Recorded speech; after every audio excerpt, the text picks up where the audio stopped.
Ok, très bien. Donc tout d'abord, merci de nous recevoir, Monsieur Olivier Bettati.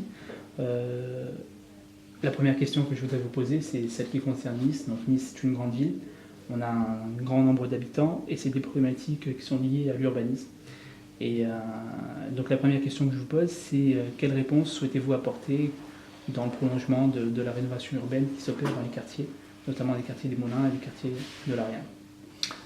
D'abord, pour toute rénovation urbaine, quelle qu'elle soit, il y a une chose capitale, il faut de l'argent.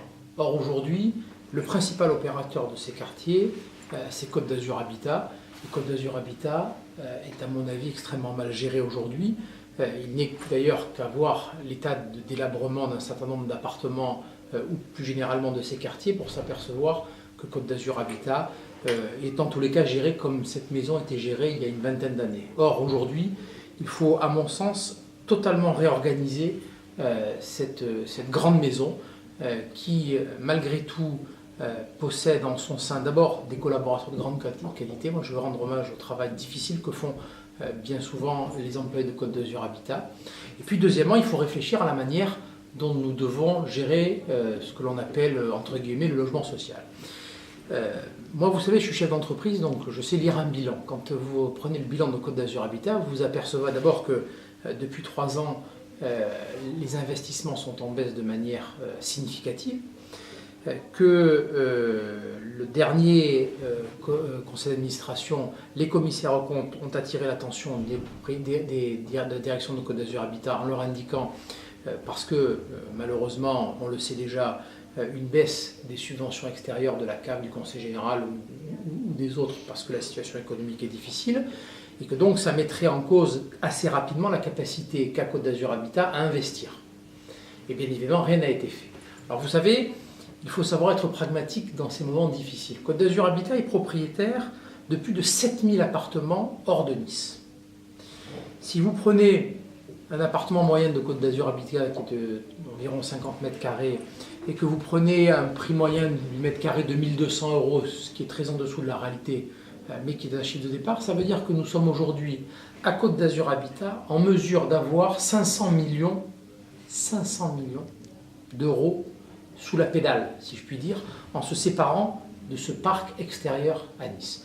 Eh bien, ce que je souhaite faire, moi, c'est immédiatement vendre aux autres bailleurs sociaux qui sont en demande d'investissement sur des grands ensembles, ce parc hors de Nice. Ces 500 millions doivent servir, dans un premier temps, à rénover la partie du parc qui est en très très mauvais état. Nous étions hier au Liseron, la semaine dernière à Saint-Roch. Une grande partie de ce parc aujourd'hui a été laissée à l'abandon. Donc ces 500 millions vont servir en premier lieu à rénover le parc existant, ce qui d'ailleurs, au passage, donnera du travail aux entreprises locales. Une fois que ces appartements sont rénovés, moi ce que je souhaite faire, c'est permettre à toutes celles et tous ceux qui vivent aujourd'hui, qui sont locataires de Côte d'Azur Habitat, de pouvoir, s'ils le souhaitent, devenir propriétaires de leur logement. Côte d'Azur Habitat est un EPIC. Cette forme juridique nous permet de descendre de 35% le prix fait par les domaines de chaque appartement. Je veux donc permettre à celles et ceux, je le répète, qui le souhaitent, de devenir propriétaires de leur logement, quasiment au même prix que ce qu'ils payent aujourd'hui comme loyer, parce qu'il me semble que dans la vie, c'est extrêmement important que de pouvoir céder à ses enfants un logement. Bien évidemment, seuls pourront acheter celles et ceux qui aujourd'hui sont éligibles aux appartements de Côte d'Azur Habitat pour éviter toute société ou toute personne voulant gagner de l'argent sur cette partie-là. Ça, c'est la première des choses. Malheureusement, la ville de Nice, comme le reste de la France, est en une crise économique et il n'y a qu'à ouvrir le journal tous les jours pour s'apercevoir qu'un grand nombre d'appartements dissimulés dans toute la ville sont à la vente. Eh bien, je souhaite également qu'avec une partie de cet argent, nous puissions acheter un peu partout des appartements en ville pour organiser une sorte de mixité, notamment pour les jeunes et pour les étudiants, parce qu'aujourd'hui, beaucoup d'étudiants n'arrivent pas à se loger, beaucoup de jeunes couples qui commencent dans la ville ne peuvent pas se loger. Ce que j'aimerais, c'est qu'à terme, 20 à 25% de ces logements soient réservés à ces jeunes qui débutent. Enfin, je veux créer 5 arrondissements dans la ville. Chaque maire d'arrondissement devra piloter une bourse d'échange.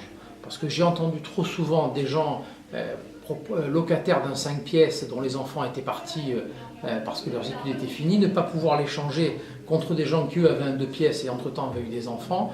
Donc ce que je souhaite, c'est que dans chaque arrondissement, nous puissions organiser cette bourse d'échange.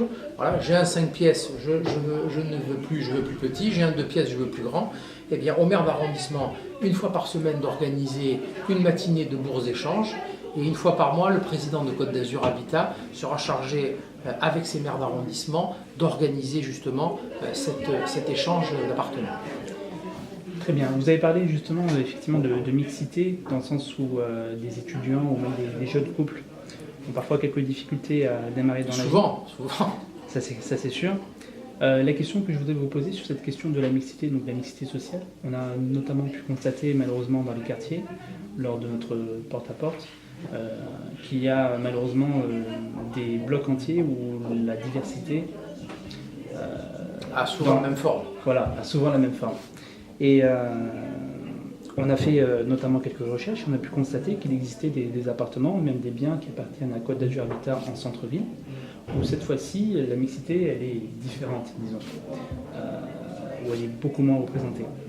Moi je voudrais vous poser cette question, celle du vivre ensemble et celle de la mixité sociale au sein des logements sociaux.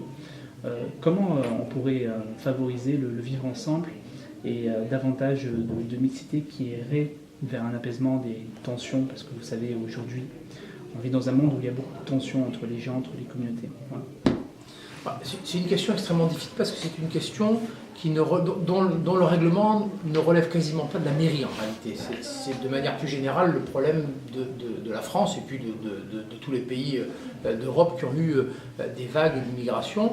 En tous les cas, ce qui est certain, c'est qu'au niveau de ce que peut faire une collectivité, ce qu'il faut absolument arrêter de faire, c'est, passez-moi l'expression, elle est désagréable, mais je crois que tout le monde comprendra ce que je veux dire, il faut arrêter de fabriquer des ghettos un peu partout, sur lesquels on jette un voile pudique en faisant comme si il ne se passait rien.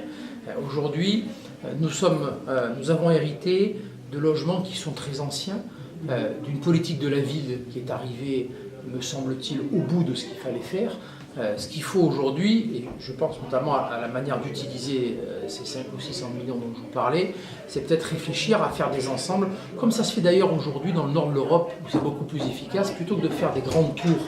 Eh bien, nous devons réfléchir à quelque chose de différent.